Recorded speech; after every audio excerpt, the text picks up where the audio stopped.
Thanks, Dane. Those look great. Christine's going to show us a couple of cuts on carrots. The first one that she's going to do is a fine dice. See, she's got curled fingers. She took that nub off the end of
Good morning.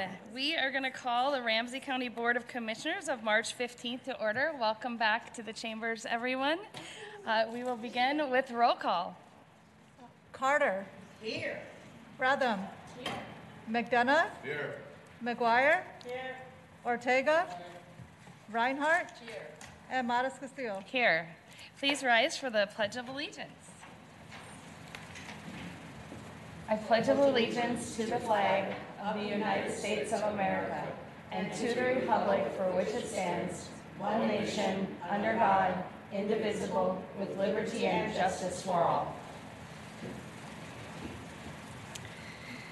Thank you. Now I'm going to turn to Commissioner Carter to read the land acknowledgement. Oh, thank you. I have it. Thank you. Different setup this morning. That's right. Every community owes its existence and vitality to generations from around the world who contributed their hopes, dreams, and energy to making the history that led to this moment. Some were brought here against their will. Some were drawn to leave their distant homes in hope of a better life. And some have lived on this land since time immemorial. Truth and acknowledgement are critical to building mutual respect and connection across all barriers of heritage and difference.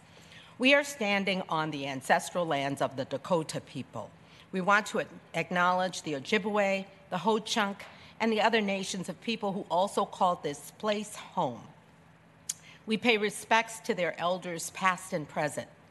Please take a moment to consider the treaties made by the tribal nations that entitle non-Native people to live and work on traditional Native lands. Consider the many legacies of violence, displacement, migration, and settlement that bring us together here today, and please join us in uncovering such truths at any and all public events. Thank you. Thank you, Commissioner Carter. We have the agenda of March 15th, 2022, presented for approval. We have a motion and a second. Any discussion on the agenda? Seeing none, a roll call, please. Carter. Aye. Radham. Aye. McDonough. Aye. McGuire. Aye. Ortega. Aye. Reinhardt, Aye. and Modest Castillo. Aye. We have the minutes from March 8th, 2022, presented for approval. Move approval. We have We have a motion and a second. Any discussion on the minutes? Seeing none, roll call, please. Carter, Aye. Freda, Aye. McDonough, Aye. McGuire, Ortega, Reinhardt, Aye. and Modest Castillo. Aye. Thank you. And now, probably appropriately so, as our first day back in the chambers, we have a presentation of an award to recognize John Clavens, the Director of Community Correction, and his many years of service. Mr. Clavens, would you like to join us at the dais?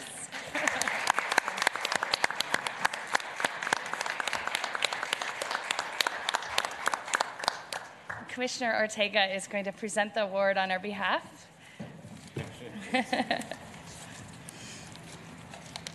First of all, I'm very happy. Come on up, you guys.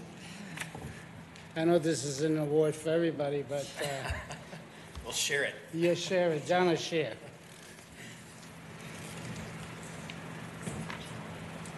It was fine.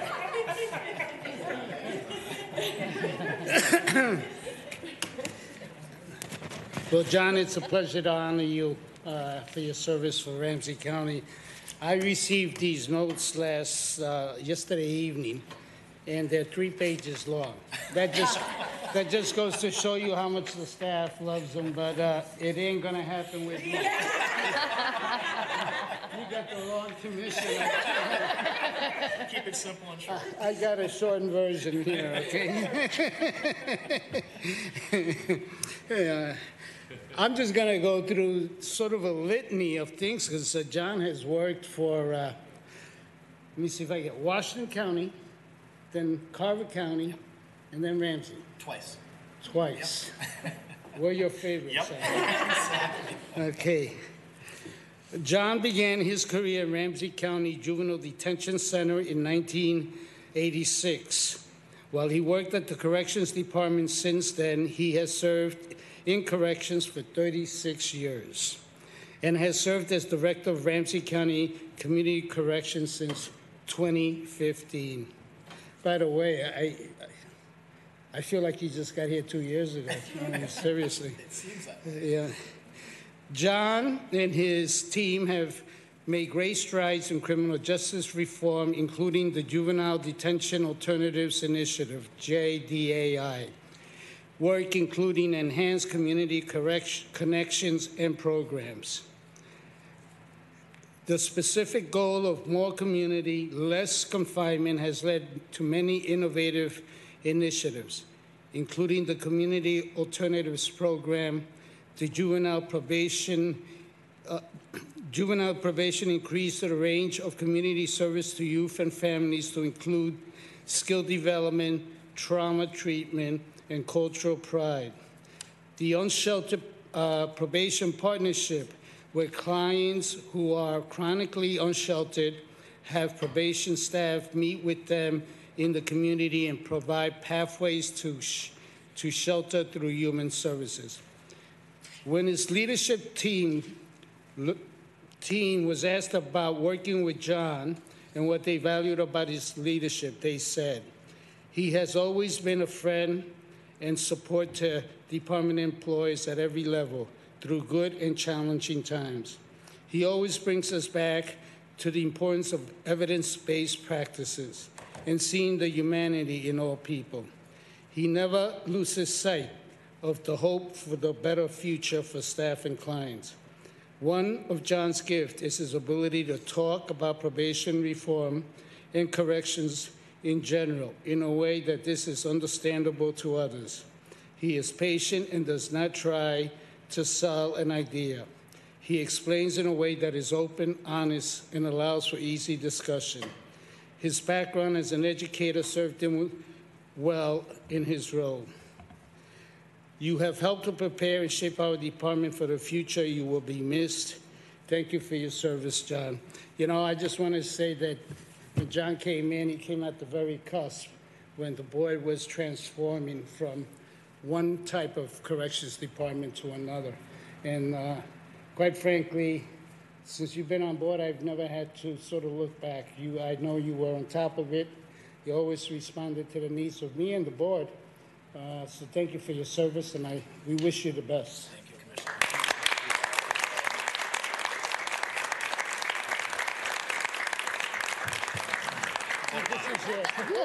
Look at that. Very nice. You guys deserve this too. So, well, thank you, Commissioner Ortega, Madam Chair, board members, Ryan, Kathy, for your great support.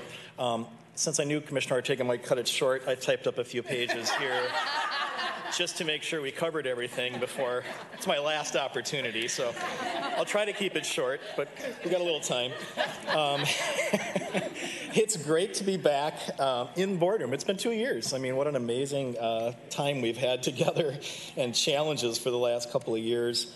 And again, I thank the board for their tremendous support over the years and the different things that we've done here in community corrections and really throughout Ramsey County. And I really consider this to be more, I was thinking about it last night, I'm looking at this as more of a graduation from community corrections and maybe a successful discharge from probation services after 36 years. Seems to fit better than retirement, but I'm excited. And you guys know I started my career back in 1985. And ironically, I heard an ad on WCCO 830 AM radio. For those younger folks in the room, that used to be kind of like our internet, right? Like that was how you got your news, was through AM radio. And they had an ad about this great program in Ramsey County called the Volunteer in Corrections. And I had just graduated from the University of Minnesota with a criminology degree. Had spent time volunteering as a police reserve officer, but I wasn't sure if law enforcement was the direction I wanted to go. And so I heard about this VIC program, called in the next day, signed up, and took some training, and spent about 6 months volunteering, and then eventually came on as an intermittent staff member at the JDC, and then was thankfully promoted to full-time and spent a couple of years at our JDC. Gwen Rouleau is here. She worked with me back in those days at the JDC, as did others as well, so really a great career. You know, and I've really valued the experiences I've had. I've been very fortunate working in, Ramsey County initially, then with Washington County for almost 15 years, then with Carver County as the court services director. And then back here in Ramsey, and again, I never have ever regretted making these moves because it really resulted in a great opportunity for me and our community to do things differently and to do things that are right. And a little teeny bit of history is when I came back to St. Paul, it was really a reflection of my childhood days. I spent a lot of time in St. Paul. My grandparents and parents emigrated to the United States from the Baltic states in the 1950s. My dad's side landed here in St. Paul and stayed here for almost 70 years before my last relative passed away. But the Latvian community that my family came from really were able to be successful, to be valued, and to thrive in Ramsey County. And so I feel just honored and grateful to have come back to serve this county and the residents of this county as well. So many people to thank, many of them right here behind me. The great team that I have has really made my career tremendously valuable. Ryan, you've been a great supporter, both as our DCM and as our county manager. I appreciate that. The Honorable Kathy Hedin has been a fantastic boss to work with, and we'll take care of the department, I'm sure, with our new director once that gets decided. And the leadership team, the deputies, Al Carlson, Monica Long, Chris Crutchfield, Michelle Finstead, Jennifer Schuster-Yager, Yvonne Salazar, who's kept my schedule in line for many years, otherwise I probably wouldn't be here today.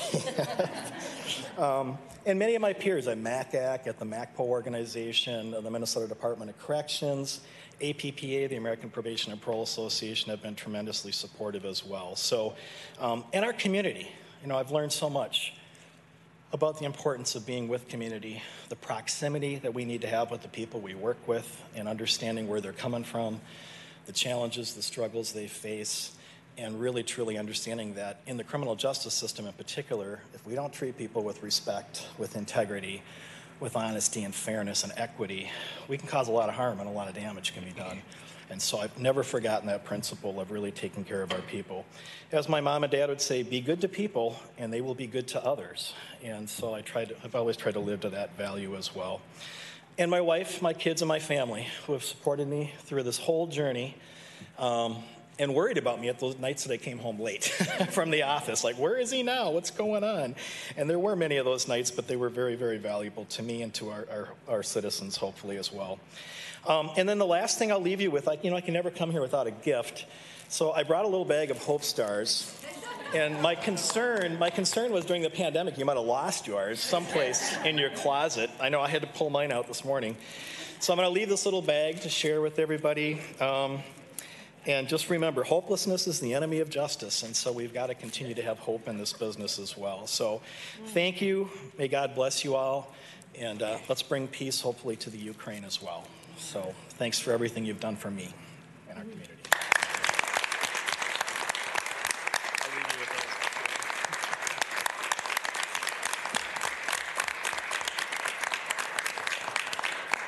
Thank you, John. Don't go anywhere. I'm sticking around. You don't get the last word just yet. That's a good point, Commissioner. Thank you. I remember the order. Commissioner Reinhardt. Thank you. Well, I am really glad that we are able to be here in person so that we can honor you and everything that you've done for Ramsey County, the constituents, for the board, and as individuals. You're a friend. Thank you. And actually, what I was looking around going, oh, wait, I didn't bring my purse up here because I carry the Hope card with me. It's and it's always with me, and I just how important that is, because every once in a while, especially in the high pressure jobs, the stressful jobs that many of us have and we have as commissioners, it makes me feel calm when I think about it or when I look at it, because there is hope.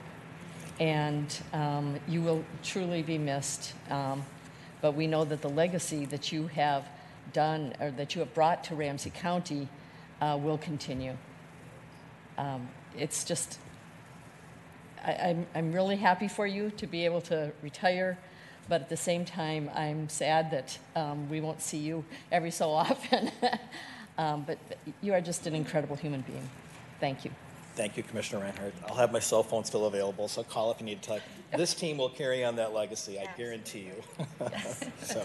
Commissioner McGuire. Thank you, Madam Chair.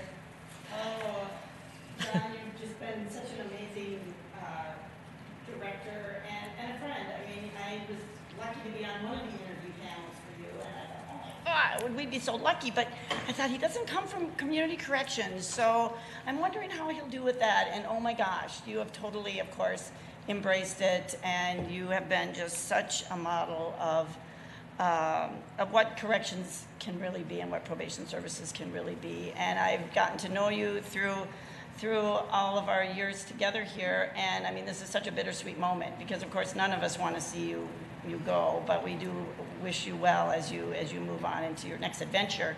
But with MACAC, I've said this many times, MACAC is one of my most favorite conferences, the Minnesota Association of Community Corrections Act Counties, and you've been there as a major influence there, and I hope you stay involved with some of these issues, because this is where I think the really important work happens, is in your field. And I love that you call this a graduation, because I think of it as a commencement then, that this is the beginning of your new, of what you're going to do again. And I know that you will do some amazing things. People will not let you just be. I mean, I hope you do get some time to take, a break. And I know you're a camper, and I want you to have a really good time doing that. But then after some time, I hope that you'll, come back and do some things within this field, because you're just so amazing at it. And I'm so happy you gave us our Hope pins. I have them at home, but I forgot to wear it. And I do carry the card as well, and just appreciate all of your work for all of us. So thank you so much, and I'm just looking forward to seeing you again soon. So Thank you, Commissioner McGuire. Appreciate that. Commissioner Carter. Thank you. John, thank you so much. You have done an amazing job here at Ramsey County. And I know that word is used a lot, but I assure you, this board, our Ramsey County team of leadership, your staff are all amazed with the achievements that have happened under your leadership in corrections and throughout Ramsey County as a result of the work you have led. You have recognized the talents of your incredible team, and you've made space in your quiet, strong, collaborative, and committed way for their leadership to lead.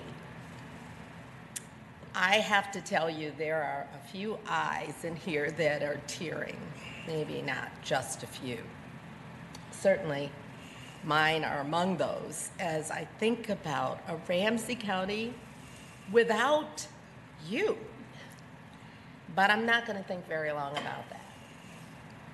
I, this board, our Ramsey County team, our Ramsey County community, Minnesota, because of your leadership, the United States, will continue to expect your presence. You are called upon because, yes, as you graduate and as you go on having achieved what you have here at Ramsey County, as you are in fact able to be discharged from your time here. I haven't seen the paperwork yet, but hopefully, hopefully it comes through. You know how important aftercare is. So we expect to see you as a member of our work and community for many, many years to come. Thank you so much. From me, from all of us, from our entire community, thank you for lifting this work even higher. Thank you, Commissioner Carter. Right, the tears are starting to flow. Commissioner Fretham. Thank you, Director Clavens. We haven't had as long to work together as some of these other commissioners, but what's made the biggest impression on me is the Hope Star, and what it reminds me of is something we said when I was working with young children, especially those with behavioral issues, is that sometimes our kiddos that need the most love ask for it in the most unloving ways. And I think you have taken that attitude to a whole new level in your work. And as a leader, not just in your position, but leadership as influence, we can see that value, that belief through all the people standing behind you, and that's the legacy you leave behind. So I'm grateful that even though I didn't get a lot of time to work with you, that I get to work with that attitude through all of these people that you have influenced in your work here, and I really appreciate that. So thank you. Thank you, Commissioner Fretham. Commissioner Fretham was the last tour we did of the RCCF and had lunch together before the pandemic hit, so I still remember that. It was a good lunch. Yes, it was. Thanks, Al. And Liz. Thank you. Commissioner McDonough. Thanks, Madam Chair. John, just wishing you all my best, to you and your family and whatever you choose is next for you. And thank you for your commitment to this community and your service to this community. You've made a difference and it matters. And you've left a legacy and you've raised the bar. All good stuff. So thank you for that. Thank you, Commissioner McDonough. Appreciate it very much. John, I think a testament to great leadership isn't necessarily just seeing you in the spotlight, but the people behind you. And I think my tour of the correctional facility, when I talked to a client that was staying there, shared with me that it was the best time in their life. Even though they were incarcerated, they felt valued, and that they, for the first time, really had care. And I thought, that's a testament to the type of work that you're doing that truly is transformational, and the team that you've led to do that. And the second true testament of great leadership is, in all of these compliments for you, as everyone has talked today, your entire staff behind you is nodding and smiling in agreement. Well trained. Which really is a testament to great leadership. So we appreciate your leadership here at Ramsey County and the legacy that you leave behind, and we look forward to the next rank stepping forward to carry on that legacy. And with that, I'm going to turn it over for final comments from the County Manager. Thank you, Madam Chair. Connor. We're going to roast. Oh boy, here we go. I'm back in person and I'm just feeling it. So much has already been said, and we've had an opportunity to say thank you in a number of different settings over the last month. So I'll leave a lot of what I said to those spots and to the words that everybody else has already shared, which further deepen a lot of what you've heard here today. I think the final two thoughts I'd leave you with, if you look back to 2015 and the journey that the correctional system here has been on and the leadership role that Ramsey County has assumed both locally but also around the country. I mean, every conference wants to talk about what's happening here and how are we doing that. And that involves a lot of people that both work for the county and support the county in our community. But I think about, there are so many hard steps along those journeys, and you wouldn't trade where we now sit for anything to go back. But you also say, so if you could do it again, would you want to start over? And I don't think you do want to start over. I mean, you have to appreciate, and that really is a signal of how serious and important the work is it doesn't come easy. It's not glossy. It doesn't just sound good. It's at times person to person, shoulder to shoulder, heart to heart, like grinding through to change a system that's been built up over a really long time, and it's not getting the results that make anybody happy. And it starts with that idea, too, of being willing to have enough humility to lead people through a spot where it's okay to say we didn't get it all right, but we're here to do better every single day. I'm impressed at your ability to lead through that space, and not as a solo leader by yourself, but find an entire team, which is where I was going to go, and the chair beat me to it. But it's not every time you have somebody leave or a team shows up behind you. Oftentimes it's about that leader leaving, and that can be great too, but I think it says a lot that it appears they want to stand behind you right now. I don't know what you did to compel them of that. But I hope so. it does say a ton, and actually when I think about what you leave the most, I mean, we could talk about the growth in diversion strategies, adult reform, continued work around deep end, all these things matter, the relationship with the bench, all of it matters, but what really matters is there is a team behind you of dozens or many, many dozens or hundreds at this point where we don't have to go into a room and convince ourselves that like we need to stay on this journey. And they lead when you're not there all the time. And that's huge. And so to all of you, thank you. You don't get to retire with John. And a few of you came before John, and many of you have come during his time here, and it just shows the way in which like we do this together. So I appreciate the entire department, but you've done a great job, John. Thank you, Ryan. Appreciate it. Appreciate it. Thank you so much.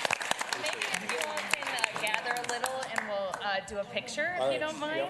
Yep. I'll just back up.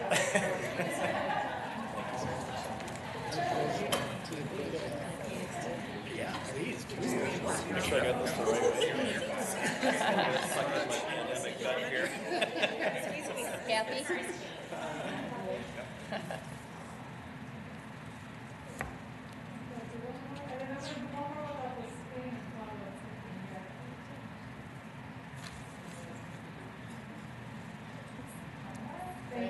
Thank you. Thanks, everybody.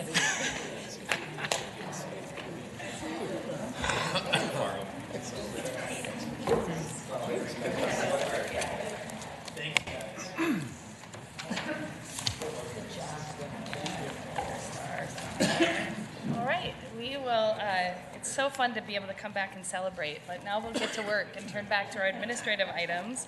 Commissioner Carter. Thank you. I would like to move the following administrative item. Number 4, state aid variance request for Hugo Road improvements. Second. It's a big agenda.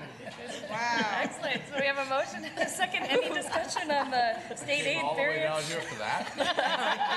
Oh, we got lots more for you, Commissioner McDonough. Hey, it's important to Hugo Road. It is very important for Hugo Road. Any discussion?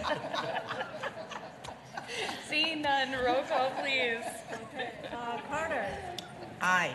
Brother. Aye. McDonough. Aye. McGuire. Aye. Ortega. Aye. Reinhardt. Aye. And Mattis-Castillo. Aye. We almost had Public Works nervous for a minute with this big pause delay. Thank you. We are now going to go to our policy item, which is our Housing Stability Project update. We are joined by staff. We're online, and so the screen should flip here momentarily. I'll start with the county manager or counter. Thanks, Madam Chair. And I believe today we're joined by Sarah Legal from Interfaith Action, who's going to take on a part of our presentation and talk specifically about some of the expanded family shelter that has existed during the COVID-19 pandemic that's been an important and integral part of our work.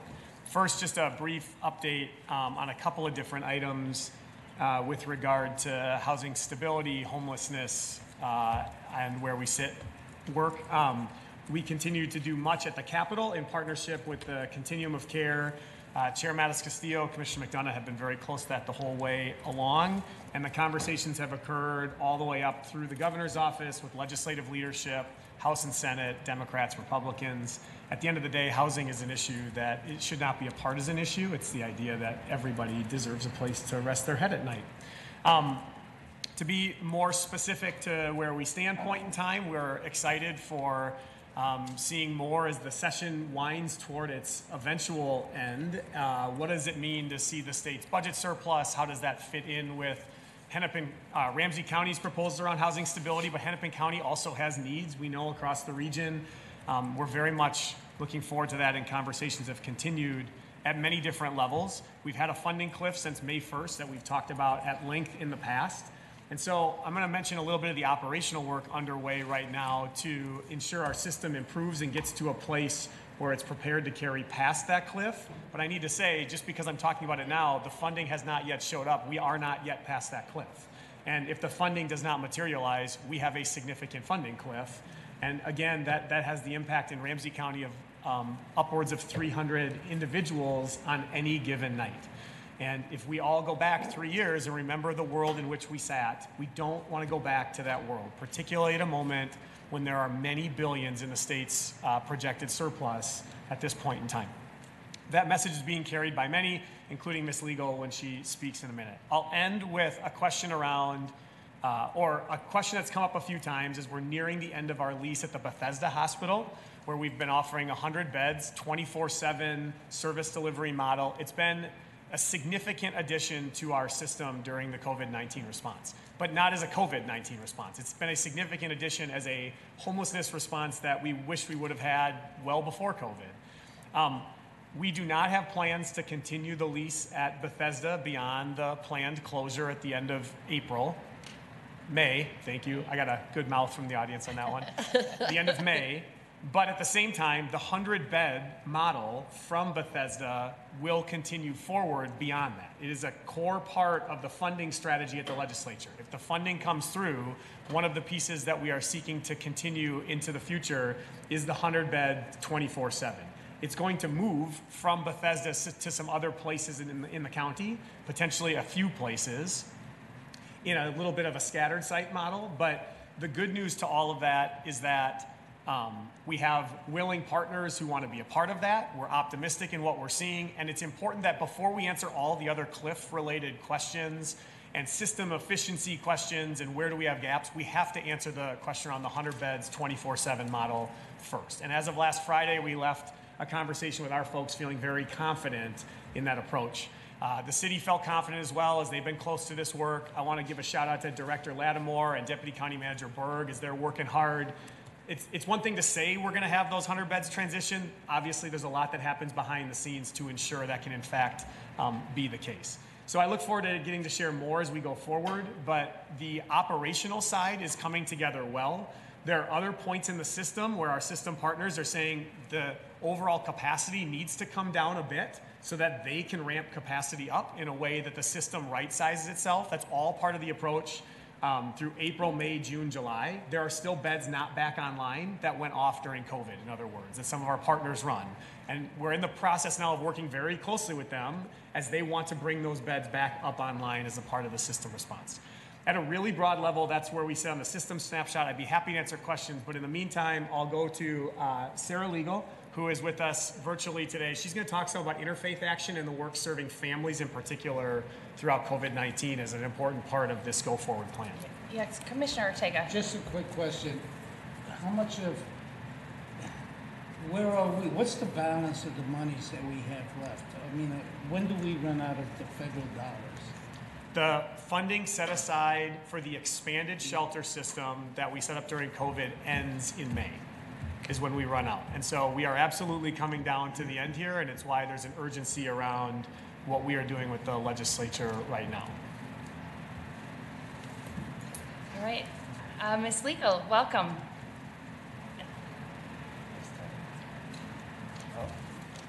We are unable to hear you. Hold on just a moment.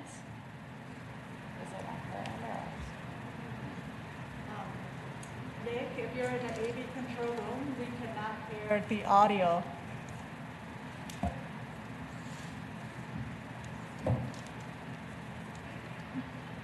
Just hold on a second. Keith, will you check to see if we can hear you? Maybe just to double check, please. Nope. Okay, it's on our end then. We can't hear you either. So we'll just get it fixed on our end. Any other questions while we're getting that fixed from the chamber? Well, Madam Chair? Yes, Commissioner Reinhardt. So how are things going at the legislature? And can I answer one part too? On what is the specific legislative ask actually might be very helpful. There are 4 components to the legislative ask. Continued carry forward of the 100-bed 24/7 piece of the shelter, what is now known as Bethesda, which will move away from being Bethesda, but those beds. The interfaith action component related to family homelessness, which is another 100 individuals. You'll hear more about that from Ms. Legal when the microphone works in a second, as well as day services, which has been in partnership with the City of St. Paul, and then familiar faces, which are for some of the folks who show up the most often in the most places. How do we work in very intensive ways to address them? At this point, there's been meetings with the Lieutenant Governor, all the way up through the Governor's office, with legislative leaders. I don't know if the commissioners want to mention any more about those specific things. We feel more confident than a few weeks ago, but we're not done yet. Yeah. I'll just add, Commissioner McDonough, along with Deputy Mayor Tincher, testified in the House and had a great hearing in the House. And then we testified in the Senate in Senator Abler's committee just last week. And Senator Senjum is our author, Representative Moran in the House. So we have a bipartisan bill. We got great feedback from legislators. Of course, there's lots of things happening at the Capitol at the moment, but we did get great feedback. I do believe that they understand the situation. And then also the governor's supplemental budget is expected to come out this week, and we are hopeful that we may be included. Yes, Commissioner McDonough. Yep. Two quick things. We've also met with the speaker. She was very receptive of a standalone bill because we're trying to get this to be a standalone and not part of an omnibus bill. Her quote was, "Let Rita work her magic with Senator Abler, and if you can get it to us, we'll advance it." And then the other piece that hasn't been talked about is the third leg of the strategy is to work with the philanthropy community. Dr. Eric Jolly's on our COC. We've actually got some first money in from the St. Paul Foundation. But the CLC feels real strongly the philanthropy community and the business community got a stake in this. They've been strong partners in the past, and there is a strategy there for them to continue that partnership that they've been part of. Yes, yeah, thanks. Should we, Commissioner McGuire, did you want to add? I'm just going to thank Commissioner Manis Castillo and Commissioner McDonough for doing the testifying, so they made first committee deadline, which is the really important thing, and that they got in both bodies at a hearing. So thank you for all of that work, and we're just hopeful that it continues on with all the other things that we're doing. Thanks. Sarah and Keith, can you try to speak from Zoom and see if audio works this time? Okay. We still can't hear. Nick, from the control room, we still cannot hear from Zoom. They can hear us though.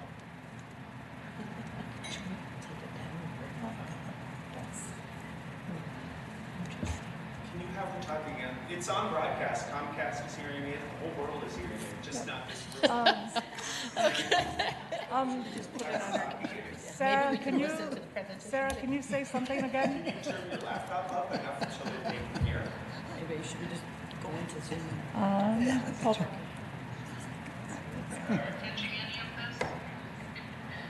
want me to put mine on? I could go on. Put the mic, yeah. So, sorry.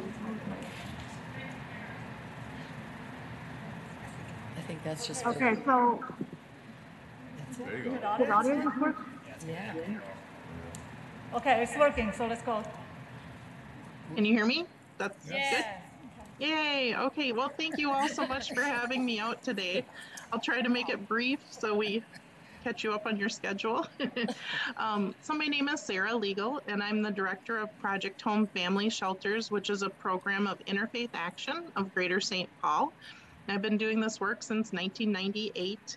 I became the director in 2001 of the family shelters, but our shelters look quite a bit different than they did back when I started. The numbers have grown exponentially. So 20 years ago, Interfaith Action began working with Ramsey County and others in the community to provide emergency shelter for families facing homelessness. And we involved a large network of faith communities, churches, synagogues, schools, and families would sleep overnight in those spaces. Classrooms, undercroft areas, gymnasiums, all sorts of social halls, often with mats and cots and cardboard dividers between them. And then each day, we would transport families back to a central day center location. And then from there, families would receive services and kids would go off to school and that sort of thing. In 2019 was probably the last time we really spoke with all of you, as the county board had asked, or the county in general had asked us to take over the day center that had closed. The family place, after serving families during the day for many years, had closed. So at that point, Project Home became a 24/7 shelter. Families stayed with our day center during the day and then went and slept at churches and synagogues at night, and back and forth every day. And you could imagine if you had a sick baby or a little one, fussy with teething, when the bus came in the morning, you had to get on it, whether you were feeling well or not, whether you're exhausted from sleeping in a gym with somebody snoring 2 cardboard dividers away, you had to get on that bus and go back to the day center for services. When COVID hit, you can imagine most of our volunteer pool was retirees. Vast majority. We had a lot of families volunteer too, but a lot of our volunteers, especially overnight volunteers, were retirees. And as you know, COVID hit the older population so much harder, and we lost so many friends and family members. So we started partnering very closely with Keith and his whole division to say, what's next? What are we going to do? We can't just leave these families out there. And we at first stayed in the basement gymnasium at First Baptist Church, where our day center was located. So all during the stay-at-home time, that's where we were. And then we, with the county's help, made a connection with a local downtown hotel, and we stayed there for a little bit. And then finally, 1 year ago, actually today, 1 year ago today, with the county's help, we were able to move into the Sisters of St. Joseph of Carondelet's provincial house, which is their old convent that has been really underutilized for over a decade, basically sitting mostly empty, housing some folks for an occasional overnight stay to visit folks or go to a conference, that sort of thing, and a few offices, but really the building sat empty. We re-envisioned a new life for that building and were able to move from previously hosting up to 40 folks a night, so 40 beds available, to 100 beds available for families. And I know all of you on the county board watch those numbers and statistics, and you saw over the years how many families were waiting and languishing on that house emergency shelter wait list. So in the past year, it has just felt so wonderful to be able to not have families wait so long on that wait list, to be able to really access emergency shelter much sooner than ever before. So while COVID was horrible and still is, there really was a silver lining. And it is my greatest hope that we don't lose this opportunity um, to what we built stays in place. We hope that stays. So we're very excited about what's happening at the legislature and the county's efforts towards that, and we're excited to pitch in. So just to give you a quick, like where we're at now picture. So I'll give you the last like pre-COVID stats. So in 2019, Project Home at Interfaith Action, we served 64 families. And that was 74 adults and 151 children. And last calendar year, 2021, where a good portion of that was at Provincial House, we served 129 families. So more than doubling the number of families that we had previously served just a couple of years ago. And out of that was 161 adults and 249 children.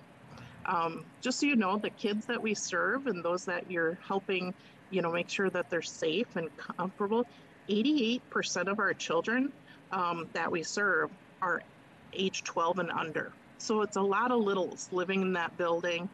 And what our greatest hope is that they're safe while we work with their parents to get ahead and get stable. We want homelessness to be brief and non-reoccurring. We just want to move them ahead as quickly as possible, but also find the right placement for them. I can't tell you how important that is.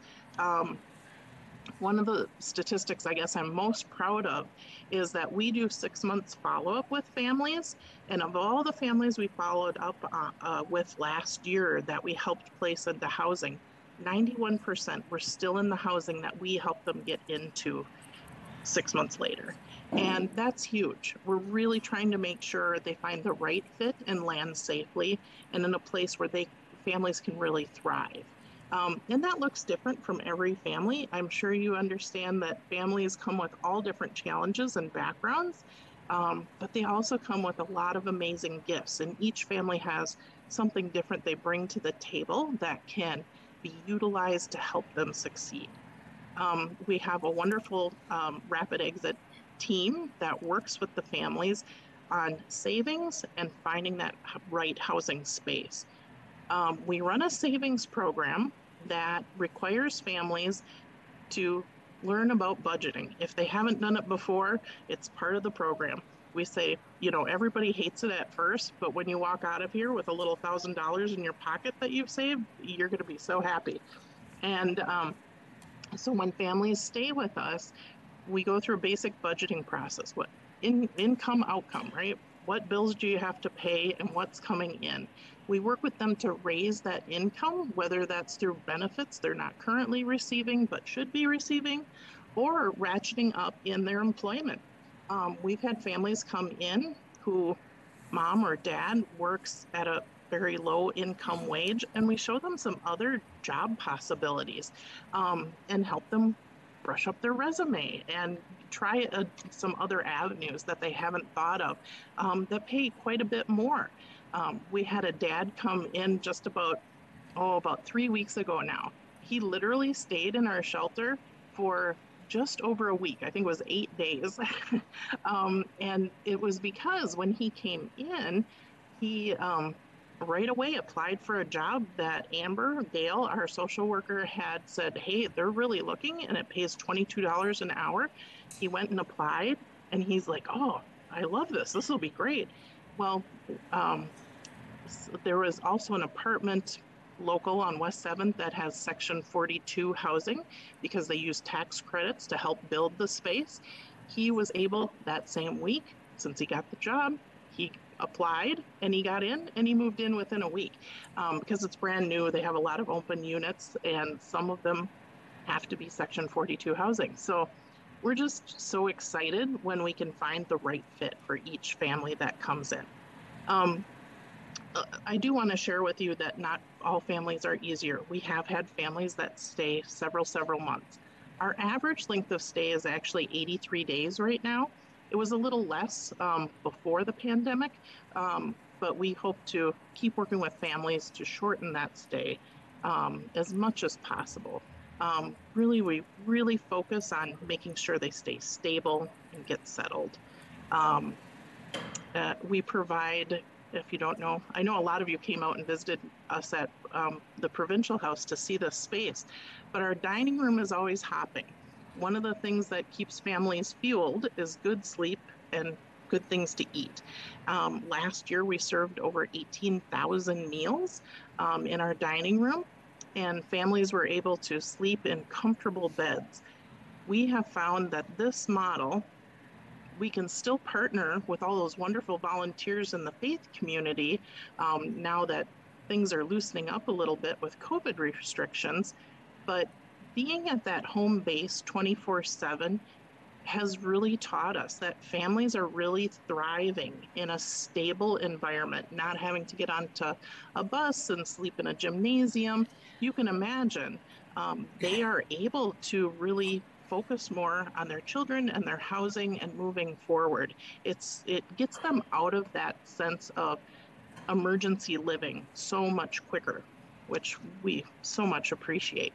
Um, Keith, did I cover most things that were on the list? Thank you so much, Yes, Sarah. thank you, Sarah. Madam Chair? Yes, go ahead, Keith. So yes, so Madam Chair, a couple of things that I wanted to add, but I wanted to pause here to see if there were questions for Sarah. I don't see any questions. Great job, Sarah. Thank you for giving us the details and background. Thank you, Madam Chair. And I'd like to thank Sarah for pinch hitting for Randy Roth, who couldn't be with us today, but certainly happy birthday to Sarah. Shows a commitment that it's her birthday, but answered the call to make sure that she was able to share with us a little bit about their program. So we do have, I'm sorry, Keith, we do have one question, Commissioner McGuire, and happy birthday, Sarah. Thank you for being here. Commissioner McGuire. Thank you, Madam Chair, and sorry, I thought of this question a little bit late, but great presentation, Sarah. It's very exciting to hear the success stories and really to hear about the work you're doing. So do you have much of a waiting list, or what happens when people come to you and you don't have a space for them? Then it just goes into the system and we find other places for them, I'm guessing, but I'm just curious how often do you get requests for a bed and you don't have one? So we do work directly with the Ramsey County Shelter Team, which does keep the county's wait list. And so we only take families off the wait list. There's no back door or anything to get into shelter. So that's how closely we work with the county team. And so that wait list that they keep, like it's cold outside, it's going to warm up today, but people always think like, oh, it's the middle of summer, people really need help.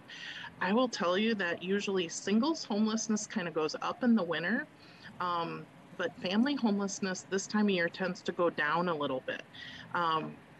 If we were speaking together about 6 months from now, we would have many families on the wait list. But this new shelter has greatly reduced the number of families on the wait list. I think Keith could talk to you about that too. It's been wonderful, at least in my historical view, like to see the numbers. Just adding 60 more beds to the family bed population has been fabulous. I really don't want to see families sitting out there waiting. Several families we received in this past year were coming from sleeping in cars and vans and things like that. And then the county also, has a hotel program that they don't use quite as much anymore. They don't need to because we're here to take families in because we have more capacity for beds. But I will say, even with the 100 beds that we have now, if we're able to preserve those 100 beds for families that we have past May 31st, when that funding cliff cuts off, we will still probably have some families on the wait list, throughout. Like it really starts getting busy about May, and it's super busy and families are waiting throughout early fall. Right now, there are a few families on the wait list, but we call them every day. So the Ramsey County team gives us their number and other contact ways. We text them, we email them, we call them, because you never know what state their phone is in or what communication they have available. So we try to reach out to them as soon as we hear that they need a place to stay. Thank you. Thank you, Sarah. Back to you, Keith. Thank you, Madam Chair. Just a couple things we wanted to bring as part of this month's point in time. I know that we wanted to just kind of share our overall numbers. So today, as we speak right now, our point in time count is 289. That does not include the family shelter at Provincial House. However, that includes the Ramsey County run shelters. Our current respite count, we have continuously been seeing that to diminish to sometimes is actually 0. This morning it is at 2. And so we are working closely with public health to make sure that, we are watching national trends. And as we have so far, our Omicron is really taking a back seat. And so that's good and promising news. As County Manager O'Connor mentioned, right now our main focus is making sure that Bethesda, that is at that cliff, that we're doing some work there with those residents. Just last Friday, we had a housing clinic, and what we wanted to do was start talking about other opportunities. So folks there had choice in the matter, and it's a similar approach that we did with Como when we closed Como, as well as Capitol Ridge. So those are just some things that we wanted to share. We are also extending out and having a special steering committee meeting from our Continuum of Care this month. And we're hoping to bring those possibilities of what, for the other remaining 200 spaces, solutions, so we can figure it out as a team and as community and folks with lived experience to talk about what it is and what options we have moving forward. So my team is standing by to make sure that we have those in place. And then finally, the reason that we say about Bethesda being our kind of primary concern at this point is because we feel that, Mary Hall, we do have an understanding that there's an extension perhaps with that location. So it does not make that cliff as urgent, but it does, as County Manager O'Connor spoke to, the funding is still needed to carry that beyond, May. However, it's not as urgent because we do have some extension time in there, so we don't have the whole 289 residents vying for a place to be as of May. And then, of course, with Luther, Housing Stability right now is working with Property Management, Gene Kruger, and working with determining a extension length with our partners over at Luther Seminary. So those are just some brief updates I wanted to share, and just make sure that we, kind of keep that as the focus. And so with that, I'll turn it back over to Madam Chair. Yeah. Thank you so much, Keith, and thank you for the presentation and update and for the work that you and the whole team are doing to make sure we get there. I don't see any questions in the chambers. Oh, Commissioner Ortega. Well, excuse me. I guess my question is, how are we coupling? I mean, once we get the families into shelter, hopefully we get the money from the state to help with this. How do we link up into the affordable housing? Because the goal is to move them forward. And how do we synchronize that? Because if we have all these families sort of bottlenecked in shelters and unable to move them forward. Madam Chair, Commissioner Ortega, wonderful question. We could talk next month when we come back for the policy update. Maybe we'll focus on that topic of what are we doing on the housing end of this whole continuum. What I would tell you is on Friday when I was with the team, the numbers are not only about shelter beds. It's starting at shelter beds. How do you ensure you have enough shelter capacity, singles and families? Then how do you move from that to account for the idea that about 200 people a month are moving out of shelter into housing options for the first time? And how do you bring the system together? The long-term goal is actually to continue to increase the number of people exiting shelter into housing, as you said, So you have less reliance on shelter, which is why right now this legislative ask is so significant, because if we are forced locally to use all of our resources to simply provide shelter, the back end falls apart. And that's been made very clearly through our partners at the Capitol. So we'll bring that back. We'll bring some more next month to show the numbers on how that works, but that was a little bit of kind of how that's all coming together. Thank you, Madam Chair. This is a much tougher question, and I know because of the legislature, what is our plan B if the legislature doesn't come through? Because the reality is, we've been talking about this being a state responsibility for 16 years, as far as I can remember. And, you know, they throw chump change at us.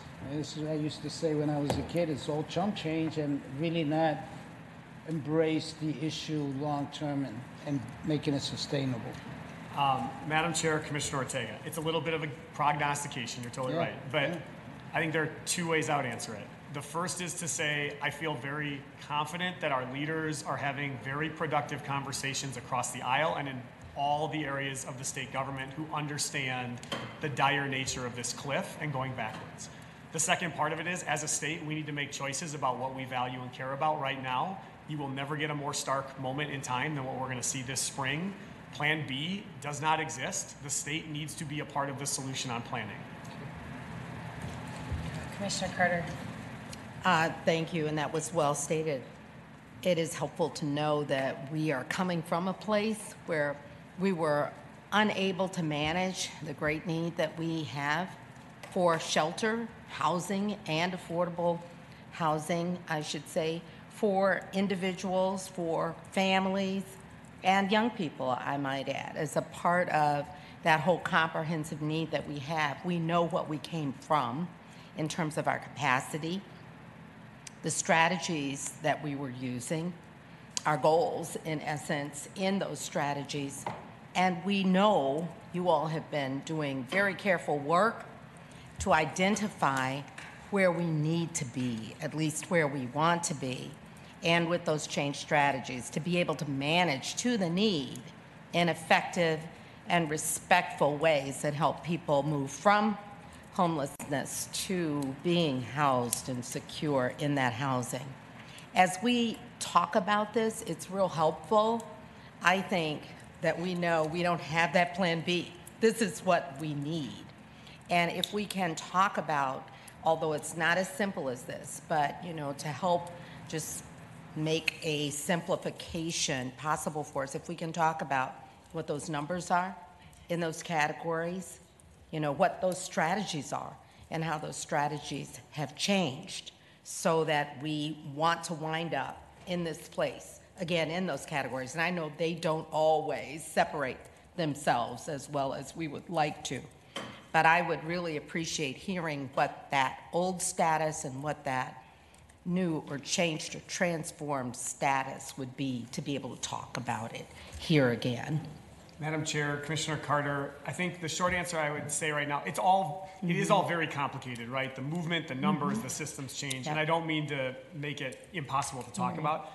Deputy County Manager Berg and the team we were working last Friday on the idea of doing a weekly situation update that we could share with the board and other partners that distills some of that information. I would ask for help as we send out the first one this week, that if we miss something that you just, you know, you're hoping to see in that you let us know, because we're kind of making it up as we go, as a way to make sure even on a weekly basis we're sharing with our partners what are we seeing in terms of system movement. So you can expect the first one to come your way before the end of the week. And hopefully by doing this every week, it helps us talk about here's where progress is being made, here's what we've learned, here's where we stand, here's where we're trying to go. Thanks for the anticipation. I look forward to it. Commissioner McGuire. Thank you, Madam Chair. As we're getting that information, that's really helpful. Just so I have it straight in my head, this is how I'm thinking about it. So we have these shelters out there that are now we're not able to have anymore, like Bethesda. We're not able to use that anymore, so those people, we need to move out. But the Carondelet Center that we've just heard amazing stories about, they're willing to they're willing to stay a shelter. The Sisters of St. Joseph are amazing partners, and they're willing to hold that shelter open for the time that we need it. But the other shelters, are they, is there a continuum of which ones are closing first? And so that's what I would be looking for, is how we're transitioning those shelters into hopefully affordable housing, but we know we don't have all the housing we need for that transition. But Bethesda's the first one of ours to close, right? Madam Chair, Commissioner McGuire, you have to start the very beginning of COVID and remember that our existing system almost shut down, or it went to 50% capacity. So the expanded shelter that got built by Ramsey County during that time, and then in partnership with Interfaith as well in this unique partnership, expanded the system both back to where we had been and then took it beyond there by another 300 plus beds, okay?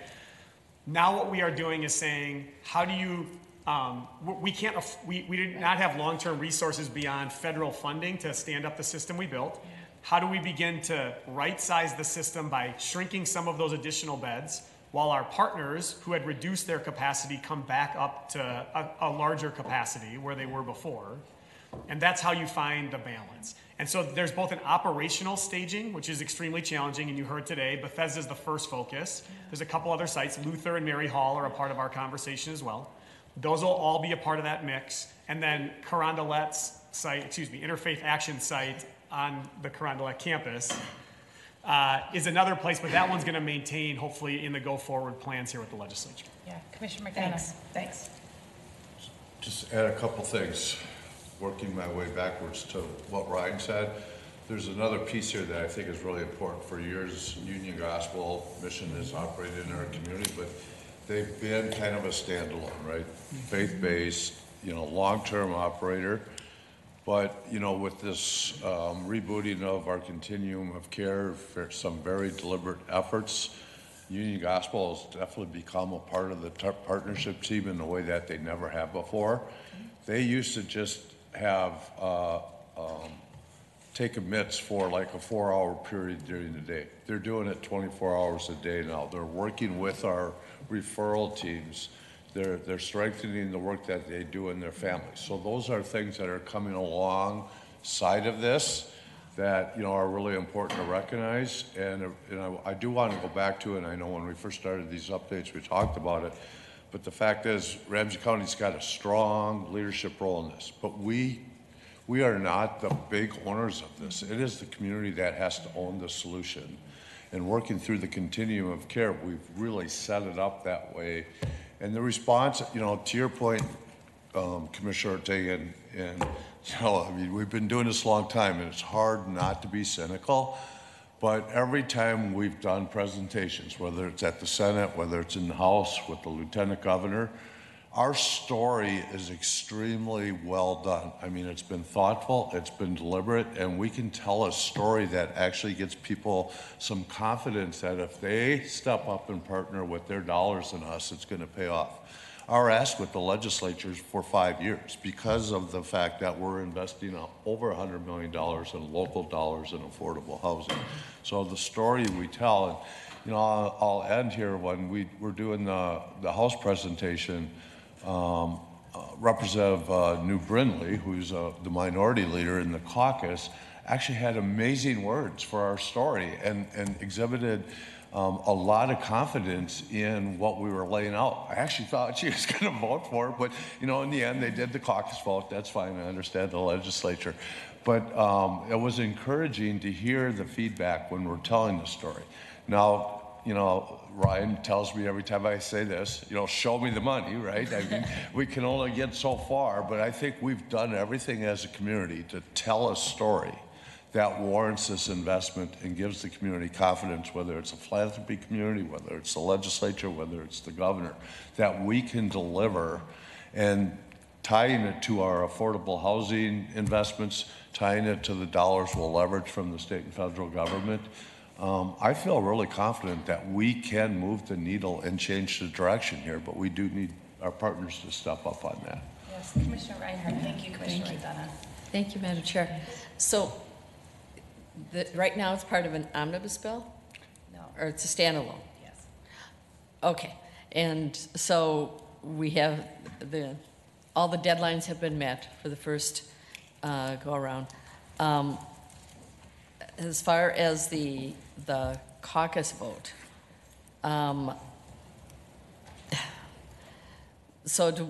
I guess that's where, when you said that, it's like somebody that really cares about it and really probably believes in it clearly, but then voted against it. So how are we going to get past that? A lot more I'm sorry. Yes. A lot more Commissioner meetings. McDonough. Yes. Tress is a part of that. Yes. I mean, there isn't a day where it's not a part of the conversation and about the strategy of who we're meeting with next. Yes. To, get them to rise above that. That's why we started from not an omnibus bill, a standalone. And there's already been a couple, the governor's already signed a couple, and there's the potential for more, but that's part of our story here, is we can rise above the partisan piece of this. And the indications are we can, with those type of comments coming from, both sides of the aisle. It's just we've got to, continue to put the pressure on for people to have a little bit of courage to step up and say, you know what, we can do this with this at this point in time and move this forward. I think, Commissioner Reinhardt, just to add to what Commissioner McDonough, the reason we're doing these updates as part of our board meeting, which has been unique, is because we needed to highlight that this is a critical moment in time in a crisis. And we're hoping that people who are watching, people who are viewing, who are paying attention, will also reach out to their legislators on both sides of the aisle and others to say, we must fund this. More than half of the folks in our shelter system don't identify as Ramsey County residents. So this truly is a service statewide, because we know people come where there are resources and supports, and we want to make sure that we're taking care of everyone in our shelter system across. And so this really is the reason we're highlighting and elevating it here at those board meetings, and hope that you are all also talking about it in other spaces. Commissioner Ortega. Sorry. I was just going to say that with the AMC conference and going into meetings with legislators as well, it really seemed to be very well received. And I do think the fact that we've got the plan basically needing the bridge. Right. So it's not just, okay, here we go until the end of time. Right. It's a bridge. And I think that that's really important for people to understand. We're making the investment in affordable housing, but it's not going to be here tomorrow. But the need for homelessness and sheltering is here. That's right. So to me, that seemed to resonate really well when Commissioner McDonough, the meeting that I was in, and Commissioner Matas-Castillo, when you talk about that. Yeah, thank you. Commissioner Ortega. Well, I was going to ask both either Jim or you. It seems to me Abler is important in this, and my experience with him in the past is that he has risen above bipartisan lines. Have we gotten any commitment from him that he would take a leadership on this? Yes. So we testified in Abler's committee last week. Senator Senjem is our chief author on this standalone bill. Senator Abler was very supportive. He really liked what he heard. I know that he is advocating within his own caucus for a large target in his human services budget and wants to prioritize this. Okay, good. Yeah. Good job. Yes, Commissioner McDonough. And then Representative Moran, who's carrying for House, actually has a really good relationship with Senator Abler. They've already done some work together in the past on bills between the House and the Senate that have been successful and kind of risen above that, the caucus piece of it. So, I mean, we're teed up. It's like, show us the money now. Excellent. Thank you, and thank you all for the really robust discussion on this issue, because it's really important that we are successful here. I'm going to turn now to County Connections. Oh, sorry, I'm going to skip that and go back to legislative updates. Since we're on the topic, continue, Commissioner McGuire. Thank you, Madam Chair. We will just continue on with that, and we've already talked at great length about this amazing work that we're doing down at the Capitol for our community of care dollars, our housing stability dollars. So thank you for that. We talked about the deadline. The first deadline is actually in 10 days. So that's March 25th. So all the bills have to be heard in at least one of the bodies by then. Just our Heading Home Ramsey bill is just doing as well as we can ask for that with the great work of our colleagues, Commissioner Matas-Castillo McDonough. We're thinking that there's going to be a supplemental budget from the governor's office, maybe today, maybe Thursday, or next week. We're not sure what the legislature will do with that, but it's great that the governor's office is going to be putting that out. The Capitol is opening up more and more now, as we know, and it's a hybrid again because the Senate office building is more open with the larger hearing rooms than the House State Office building is, but still a lot of meetings are hybrid, but there are starting to be more and more in person. And as far as our bills in the U.S. Senate with Representative McCollum and Senator Klobuchar, two of our big issues have made it through. They're confirmed to be in the final package. Our $900,000 for our community violence prevention grant. That's from the burn account, and $1.3 million for the Bruce Vento Trail expansion. So those two have made it through in the dedicated funds from the U.S. Senate. So that's a good, and House, that's good news there. So we'll just keep working with that, and thanks everyone for all of your work. I know that on parks, I can say it now, or I can say it in my update, but a number of us, Commissioner Manis-Castillo was on the Zoom call for the House members on parks, and then I was on the Senate, on the call with the Senate, and we have great bipartisan support for our parks, and we just need to get a big number out of the bonding bill for our metro parks. But there is a great bipartisan support among our metro legislators, and we had great representation from all of our metro colleagues, commissioners, and on the parks issues. So hopefully we'll get a big number in the bonding bill. Great, thank you. Did you want to add something, Commissioner Reinhardt? Okay. Now to County Connections. County Manager. Thanks, Madam Chair. I'm going to invite up Director Holly. We don't have a full COVID update today, but I wanted to give her a chance to share a few notes on new or changing pieces around us. We'll start there. Good morning. Good morning. It's great to be back here in person. Is my mic on? Mm-hmm. Good, thank you. Well, good morning, Madam Chair, Commissioners, County Manager O'Connor. Omicron remains the dominant variant across the U.S., but the good news is we're still seeing cases decline here in Ramsey County and across the United States. As of today, Ramsey County's community level remains low, so that's really good news. As of Saturday, the CDC reports 110 cases per 100,000, with the weekly positivity being at 3% among those using a laboratory confirmed test. We're also seeing no upward trend in our wastewater data. So that's really good news. With that said, we still want everyone to do their part to continue to prevent the spread of COVID-19. So again, I can't stress enough to stay home if you're sick. Continue to follow the CDC recommendations for isolation and quarantine, including getting a test if you are exposed to COVID-19, or of course, if you have symptoms. Just shifting to a little bit of information related to vaccines. As of March 10th, we're at 81.1%, so we're a little above that 81% of people in Ramsey County that have received at least one dose of vaccine, with parts of our county still below 75%. We're also still urging people to get vaccinated and to get their booster shots, and so we're still open for business. We have a number of clinics here in Ramsey County that people can visit. During the past week, we administered around 158 doses at 4 of our COVID clinics across existing client services. For the week of March 13th through March 19th, we expect to administer around 150 doses of vaccine. Again, you can always get more information at ramseycounty.us/vaccine. Some other good news, as of last week, we launched the Trusted Community Connector Initiative in partnership with 8 community agencies that will be supported through the research funding that you all approved back in September. Really good news. This initiative will build upon earlier county initiatives. Over the next few months, the connectors will provide accurate and timely COVID information through targeted outreach.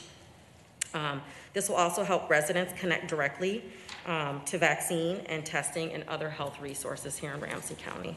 So really good news there. And this will also build upon hopefully increasing those vaccine rates in the areas where we see that we need to make those trends increase for our community.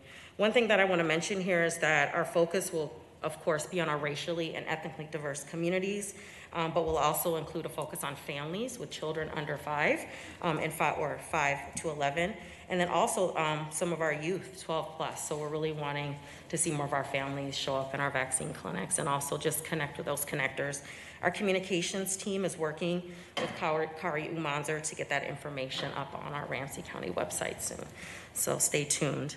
Lastly, last week, Mayor Carter rescinded the mask mandate for city-controlled properties. And while not requiring masks, they are still strongly encouraging all residents in the city of St. Paul to wear masks when indoors.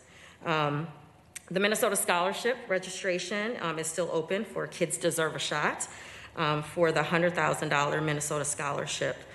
Any Minnesota parent or guardian whose 5 to 11-year-olds have received both doses of the COVID-19 vaccine by April 11th can enter to win one of 5 $100,000 scholarships.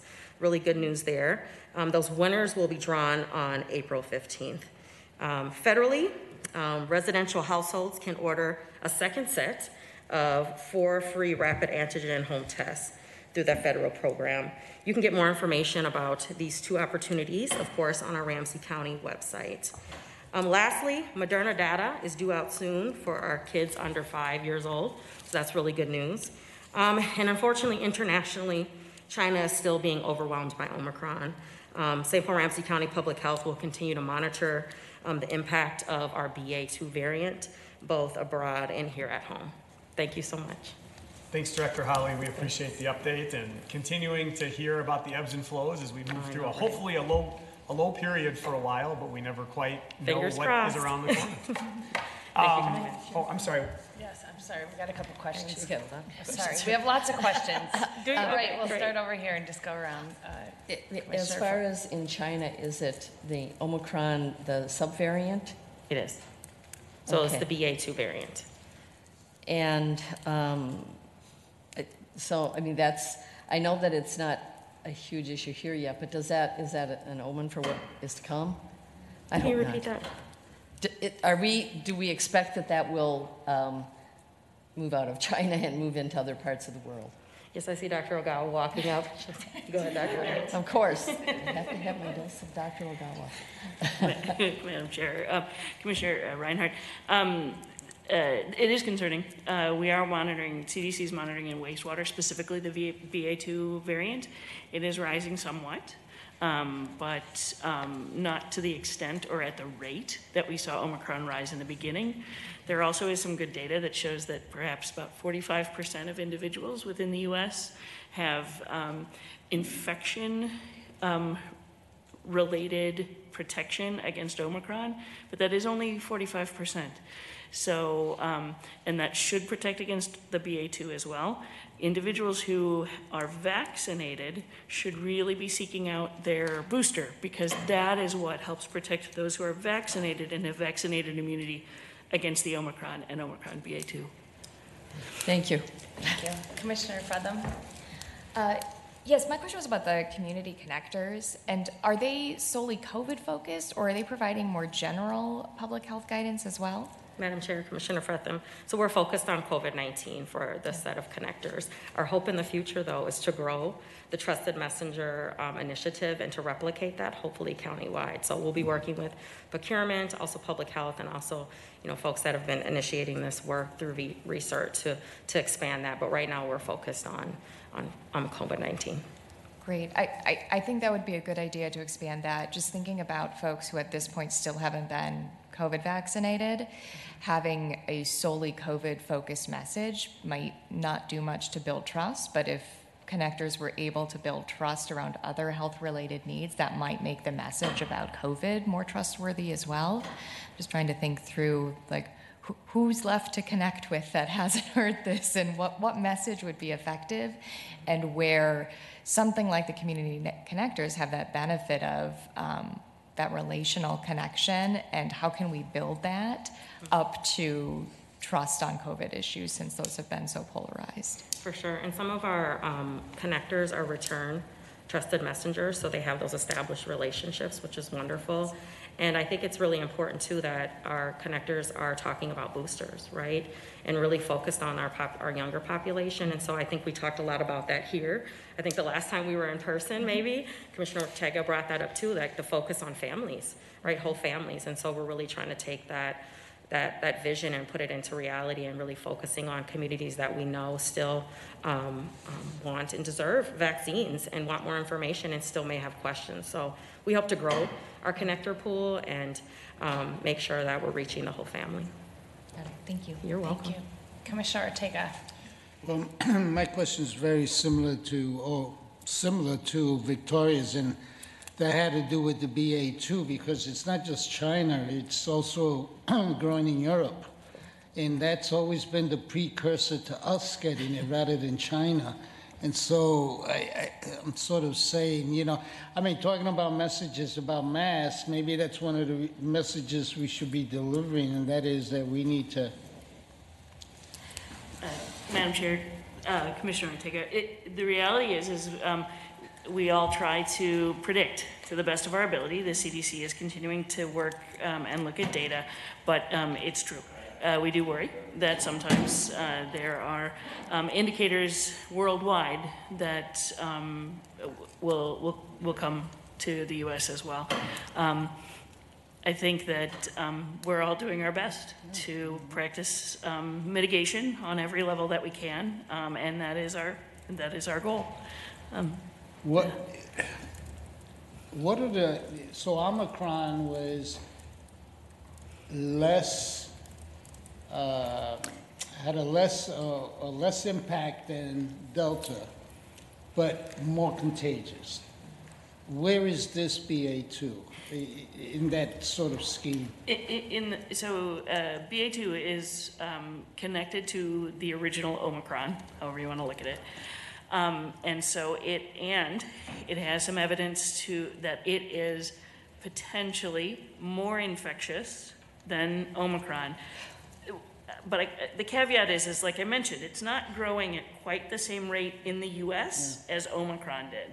And so the original Omicron may be protecting in the U.S. somewhat, and it may not be for certain within China, and potentially not in Europe as well. We don't know yet about whether or not it's more severe.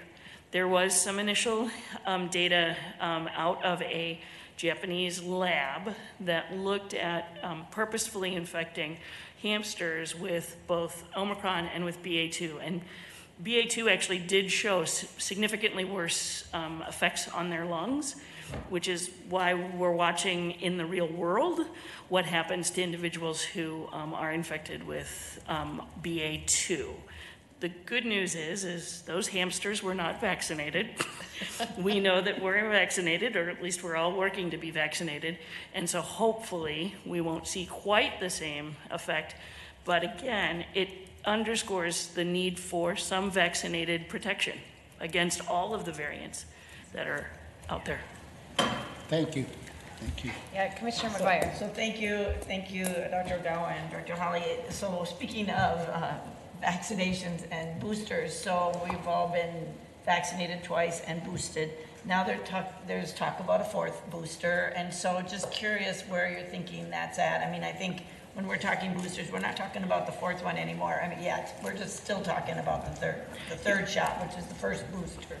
Yeah, but there's a second one out there. Chairman Escasilla, Commissioner McGuire, we are right now still just discussing the third booster for individuals.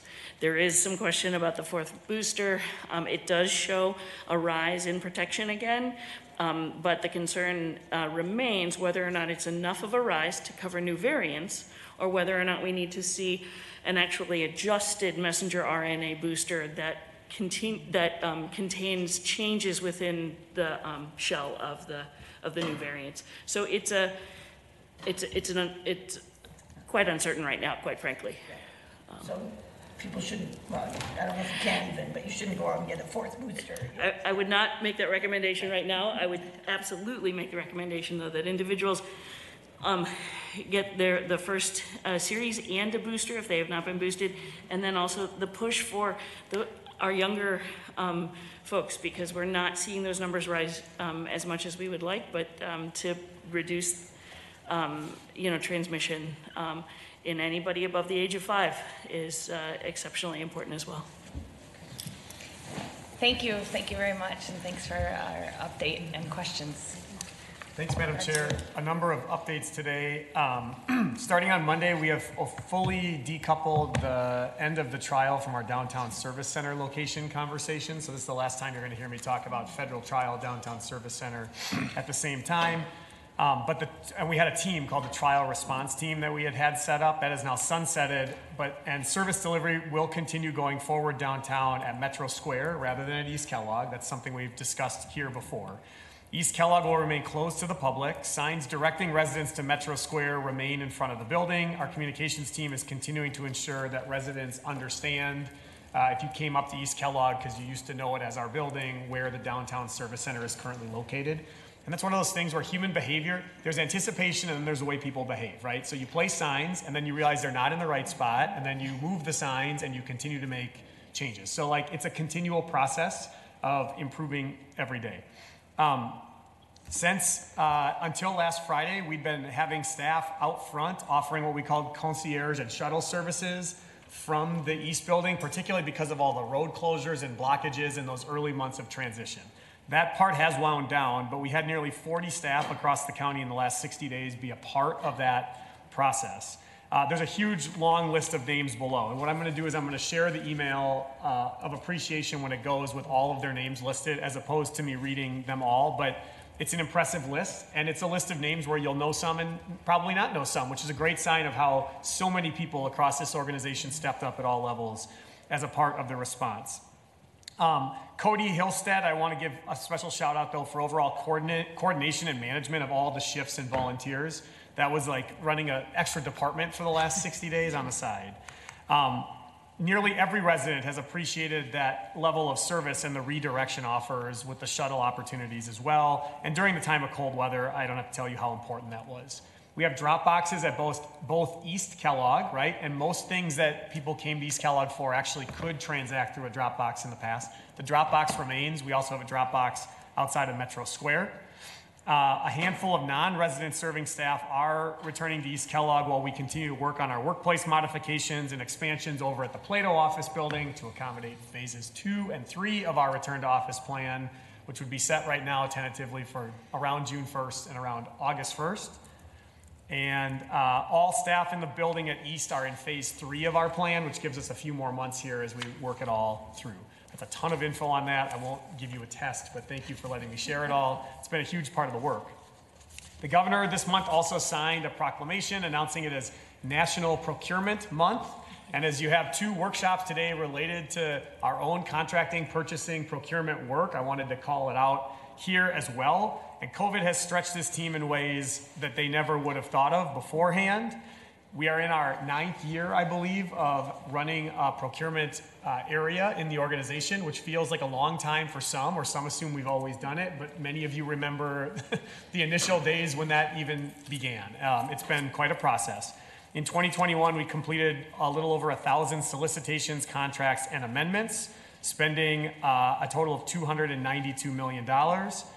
The procurement team has become actively involved in the Equity Action Circle, the Anti-Racism and Economic Justice Trust, purchasing and contracting action teams across the county, and procurement modernization. You're going to hear a ton about it today, and so I'll leave the rest until then. But just a big shout out to everyone in the organization who's played a role in that process, both inside procurement and the many partners outside of procurement who see this as a all of us approach to how we continue to improve our work as we go.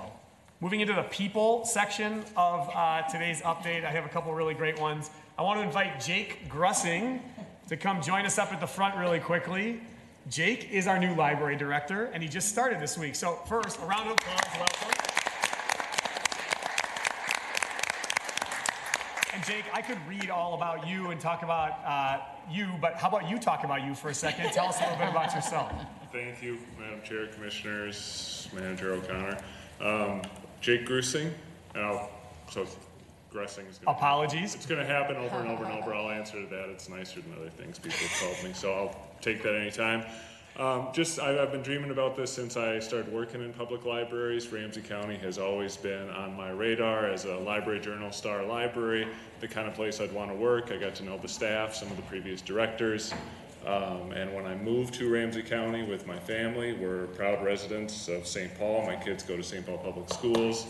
This job opening was that opportunity.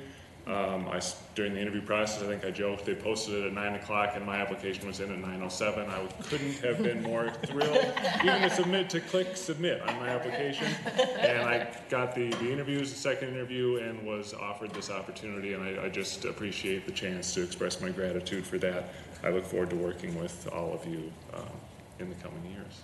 Welcome. Thank you, Jake. And I feel it. Yeah. I feel like I need to say just a couple of words. Well, welcome, Jake. We're really excited to have you. Since I serve on the MELSA board, which is the Metropolitan Library Association board with all the metro libraries, I meet with all of our colleagues in the metro counties.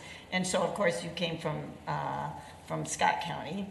And so our friend, one of the Scott County commissioners, a friend of ours, Commissioner Barb Weckman-Brecky, has been texting us, because they always, claim that we steal, their best employees in Ramsey County. And so here we are, taking you in. And so we're so grateful that, but I was telling Barb, oh, I'm sorry we've taken Jake, but we are so grateful. Not really. Yeah, we're not really sorry. But she was very, she said, you are going to love him. He deserves this. She was wishing you every good, everything good for you in your work here, because she says, I think this is a great step for him, and we wish him well as well. So I just wanted to let you know we are going to treat you well because Barb says we should. She says and we are really grateful that you're here. So thank you. Yeah, Commissioner Reinhardt. Thank you. Well, I am the liaison to the Ramsey County Library Board of Trustees, and as you know, well, you were introduced at the last meeting, but Wednesday will be your first meeting as the director, and how excited everyone on that board is to have you in that position, and really looking forward to the new ideas and innovations and working with our entire Ramsey County team on what we can do to expand services and really make it part of the full team. And so they said thank you at that meeting. That was on Zoom. This is here. So I'm just going to repeat that, how excited everyone is on the Board of Trustees as well. Thank you, Commissioner. Jake, as we wrap up your welcome, I'll just add, through the process, I had the opportunity to learn more about you, and part of what we were very excited about and moving forward is how you both have a competence and understanding of libraries and library systems and the immense power they can bring in terms of bringing knowledge into everyone's home and world. But alongside that, recognizing that libraries are at their strongest when they're an integrated part of the entire service continuum that the county serves. And you spoke eloquently about that, and your work in Scott County has reflected that in the past. And we look forward to you getting to do that on a larger scale and stage here in Ramsey County. And on the day we say goodbye to one, we say hello to another director, and we're happy to have you. So welcome. Thank you. Yeah, welcome. Two other big announcements. Eric Brown.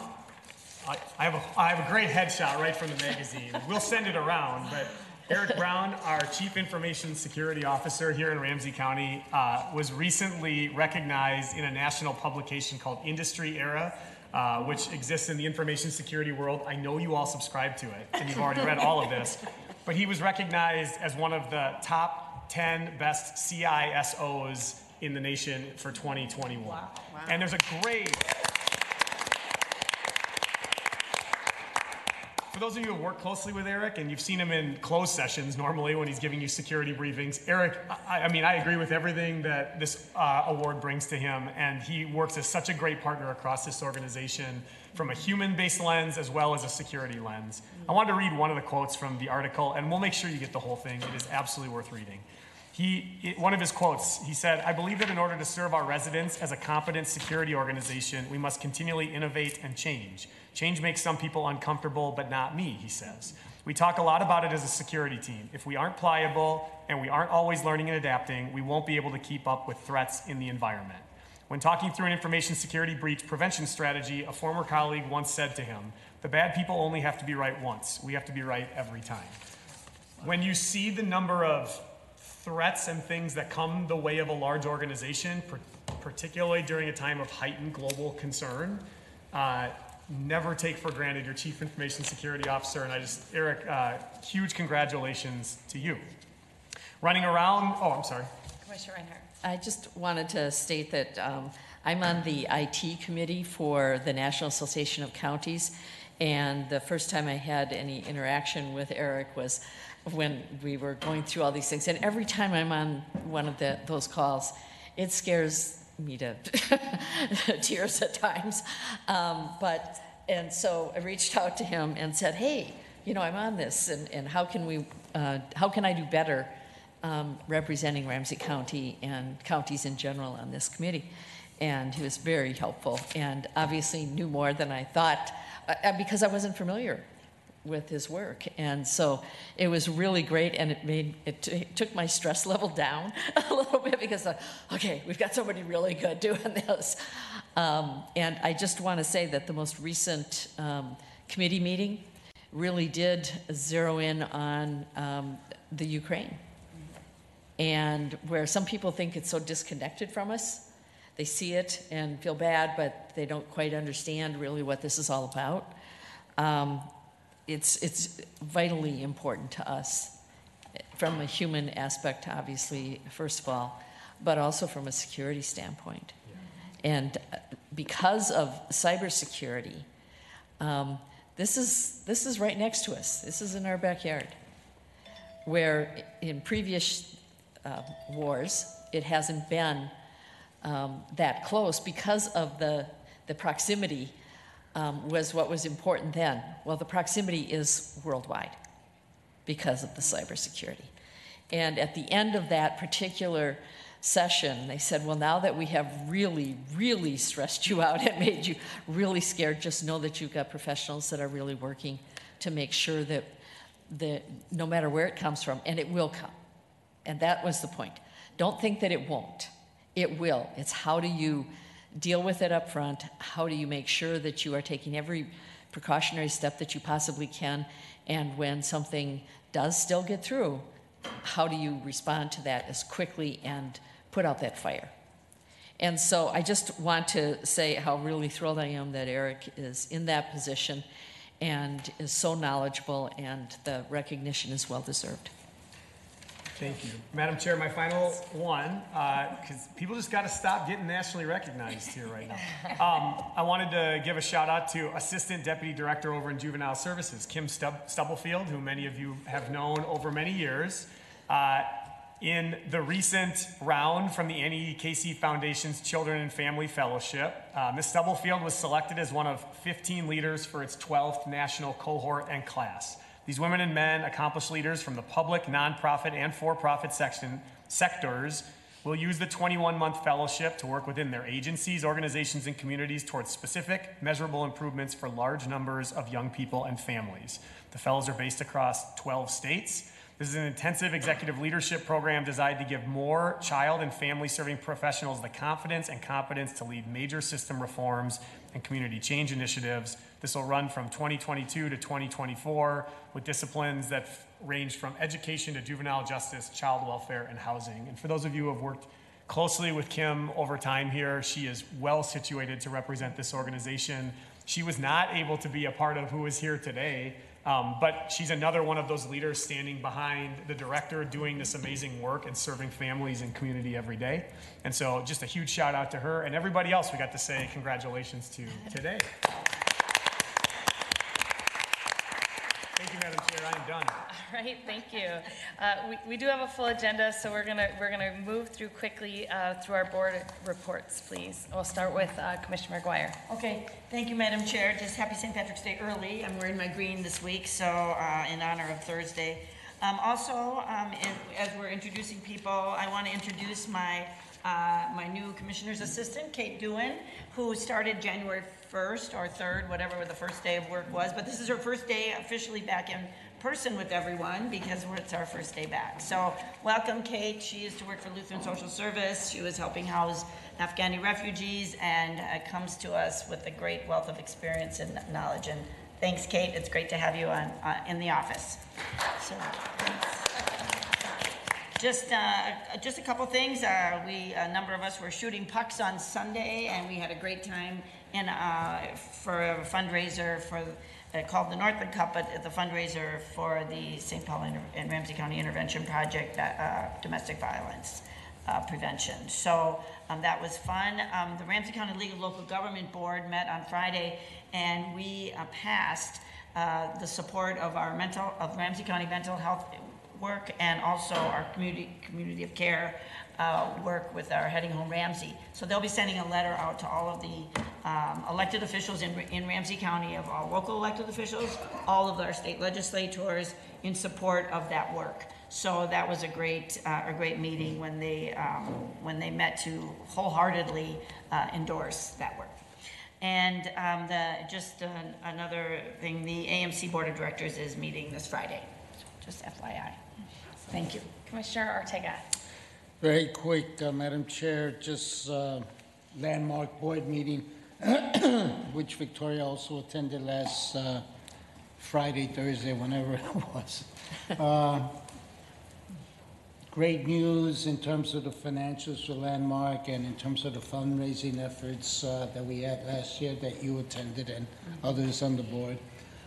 So it's all good news given the COVID and the impact. The programming is coming back, and as we know, that's one of the reasons why we're so active in Landmark, is because of it's always had programming that was diverse and culturally appropriate, so forth.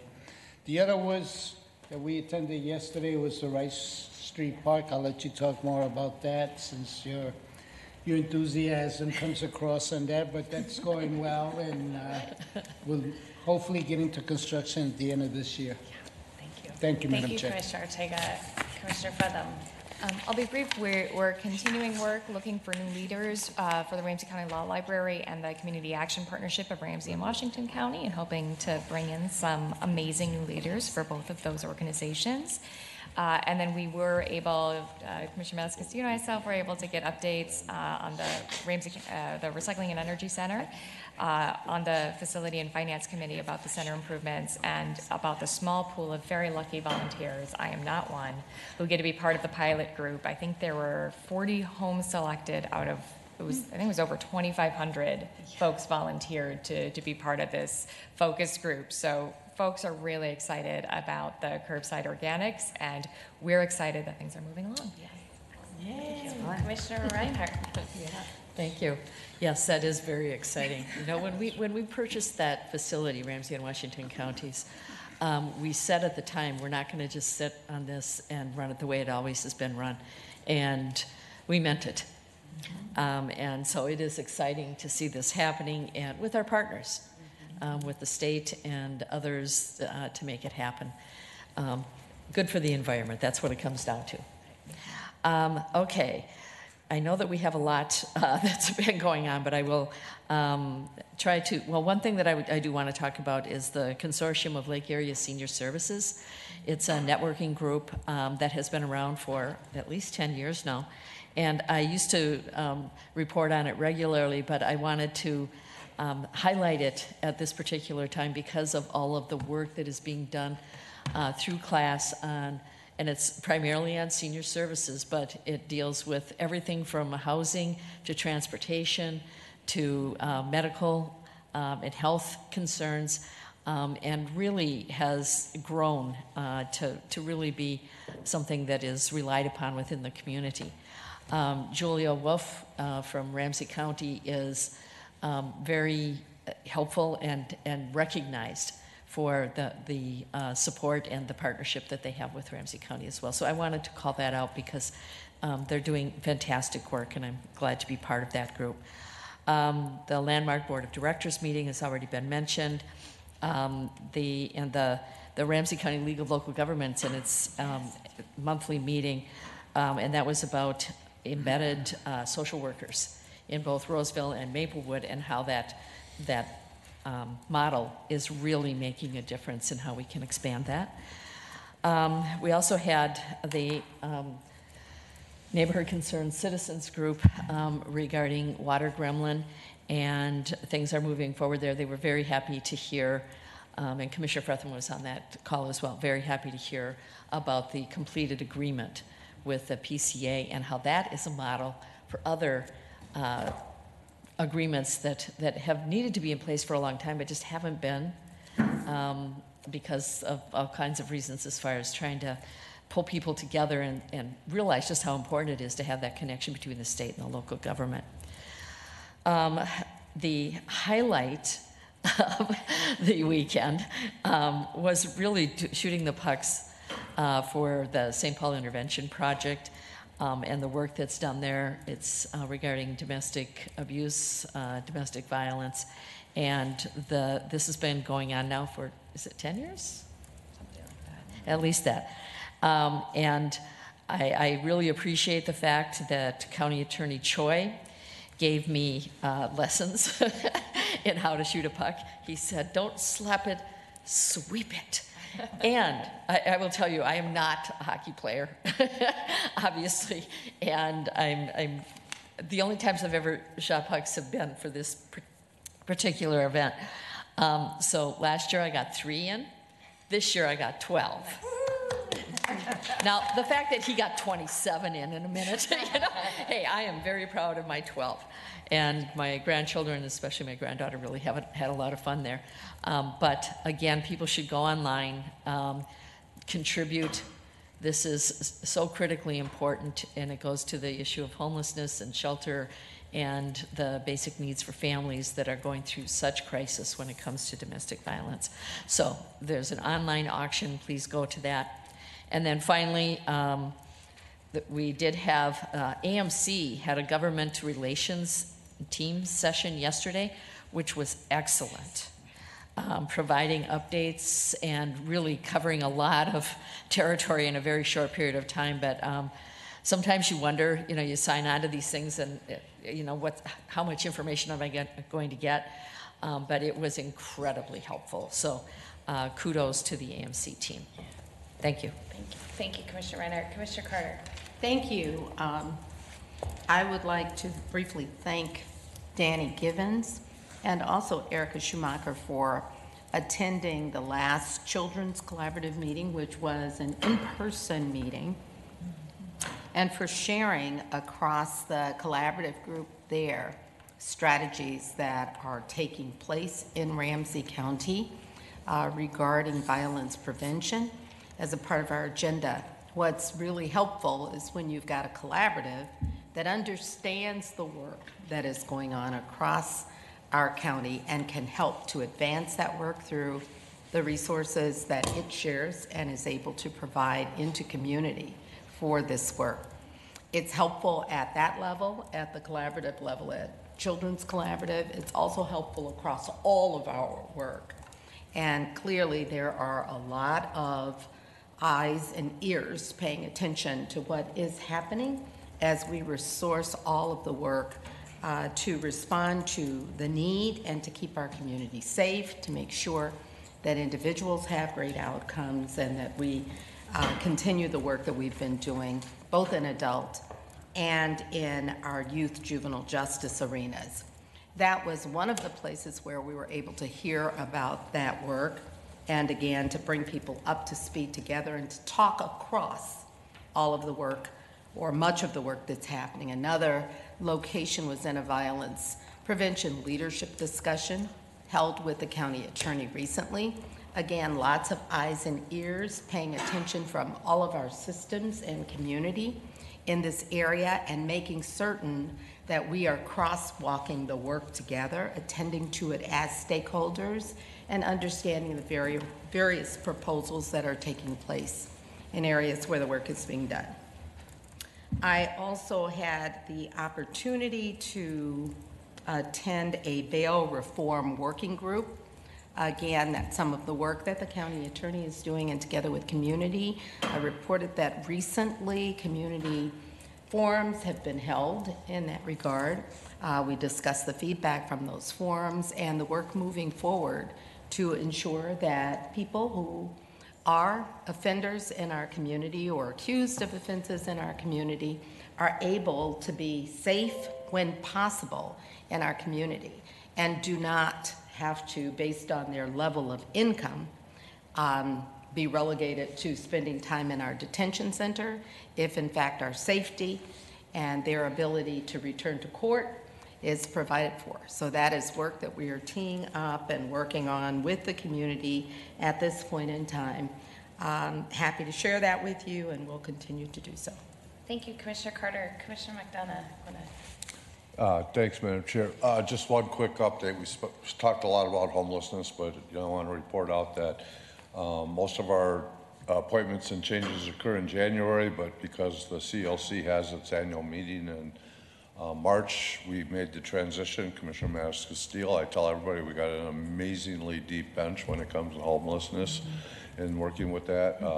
She was elected vice chair with Deputy Mayor Tincher elected chair.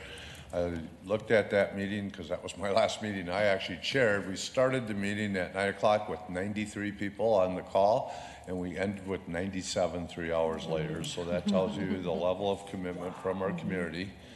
And a lot of the conversation was about the community owning and being responsive to the issues that we've talked through earlier this morning. So looking forward to Commissioner Manis-Castile and her new role as the CLC and being a part of that work as we move forward. But I think that's one of the strengths of this board, everything that each and every one of you talked about, and our ability to be able to back each other up, to be a part of that, to not lose a beat as we all sit in various chairs over the time. And this is one of those times where it's really highlighted for the community. So congratulations. Thank you. Yeah. Thank you, Commissioner McDonough. That was my first talking point, was to say thank you to Commissioner McDonough for setting that leadership up so well and getting the COC to where it's at today, that we have that partnership. So thank you for your leadership over the last couple of years to really reestablish the Heading Home Ramsey. It was a lot of work, and it was appreciated. Two quick updates, and then we'll take a break and move on to our workshops for this afternoon.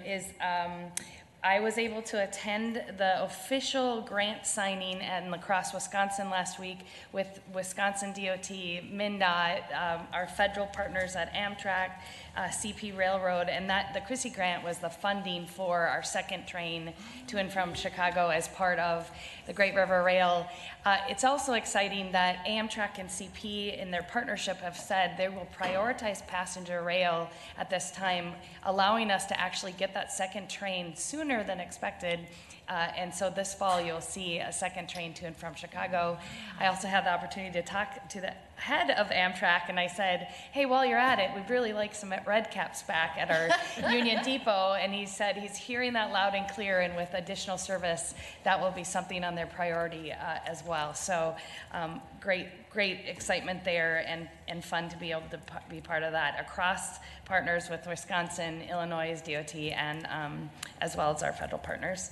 And then the last thing is, Commissioner Ortega mentioned, is we have a Rice Street open house. This has been the long-awaited redesign of Rice Street. A final design has been selected and is moving forward with construction. There is an open house on the 30th of March, which is online at ramseycounty.us/Rice Street. But they have a fantastic aerial video. It's kind of amazing that they are able to do kind of a drone view of what Rice Street will look like once the construction is complete. And it is going to be a game changer for the North End and long-awaited work for the North End and improvements. So really exciting stuff there.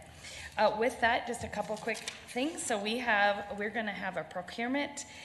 It's procurement day, and we're going to have lots of conversations about procurement, and the team is here. But we're going to take a short 5-minute break because I'm sure others will need a bathroom break. And we'll come back here at 11 o'clock. Our meeting is here for our first workshop, and then we'll be this afternoon